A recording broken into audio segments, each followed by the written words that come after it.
इतना बड़ा सानिया हो गया मेरे घर में, इतना बड़ा सानिया हो गया मेरे घर में। मेरा बच्चा चला गया, मेरा बच्चा चला गया।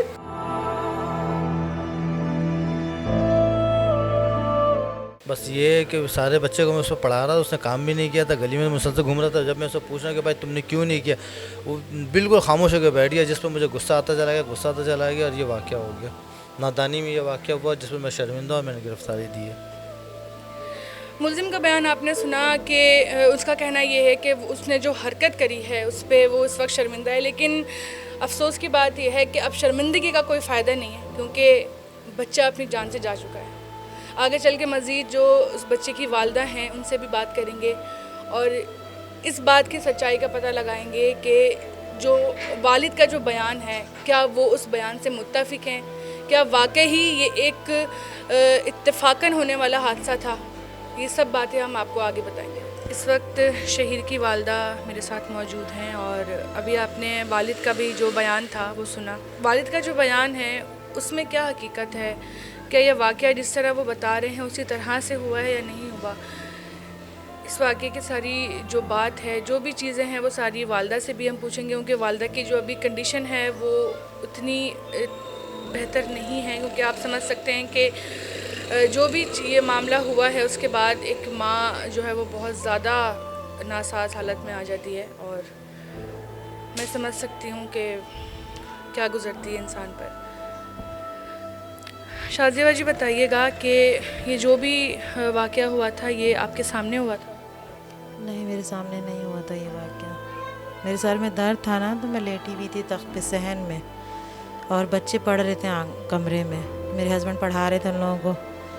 तो चूल्हा हमारा उस दिन ख़राब था, चूल्हा बनने के लिए गया हुआ था। तो मैं लेटी हुई थी, दवा लेने की वजह से ना मैं क़नूदगी में गई हुई थी।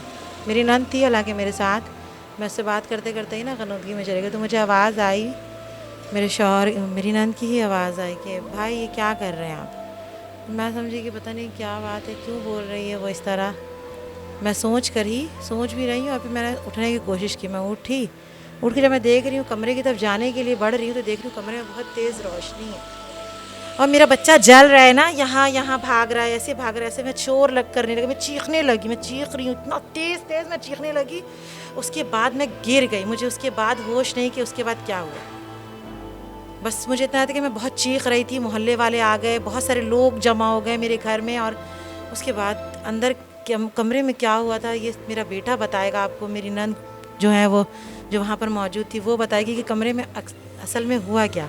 अच्छा, वैसे जो फादर थे उनके ताल्लुकात जो है वो आपके बेटे के साथ किस तरह के थे? क्या पहले भी कोई इस तरह का तशद्दुद या कोई चीज़ें आपने देखी हैं जो वो अपने बच्चों पर करते हों? बस वो जलाने का ही ज़्यादातर जो है, और उसी के साथ ही वो शरारती बहुत ज़्यादा था ना। तो वो एक दिन पहले उन्होंने छोटे वाले बेटे का भी हाथ जलाया था मेरे ना, नमीर का। तो दूसरे दिन ये हादसा हो गया। उससे पहले हमेशा यही बोलते थे कि ना जला के पाँव की चर्बी निकालूंगा ना जो, तब तुम सुधरोगे, तब तुम्हारी शरारतें ख़त्म होंगी। और वही क्या हुआ उस दिन, चर्बी तो नहीं पी ली लेकिन मेरा बच्चा ज़रूर चला गया। मेरा बच्चा झुलस कर चला गया। सुनने में ही मेरा दिल अंदर से जो है वो बर्दाश्त नहीं कर पा रहा। ऐसे चीज़ें आप लोग तसव्वुर भी मत किया करें कि अपने बच्चों के साथ करें, कुछ नहीं पता होता कि कब। खुदारा मैं तमाम माँ बाप से ही गुजारिश करूँगी कि अच्छे अल्फाज अपने बच्चों के लिए निकाला करें। कहते हैं ना कि लोग कहते हैं कर दूंगा या कर दूंगी, तो फिर वो कर दूंगा वो कर दिया जाता है। और वो हो गया मेरे घर में सानिया, इतना बड़ा सानिया हो गया मेरे घर में, इतना बड़ा सानिया हो गया मेरे घर में। मेरा बच्चा चला गया। कोई चल मार सकते हैं, मारते हैं बच्चों को, मारता इंसान, पीटता इंसान, चलाता कौन है? जलाने से कौन सुधरा है? इससे पहले भी तो जलाया उन्होंने कितनी दफ़ा, तो नहीं सुधरा ना वो। कोई और टेक्निक इंसान सोचता है कि कुछ और सोचते हैं, कुछ और कर लेते हैं। ये जलाना ही क्यों?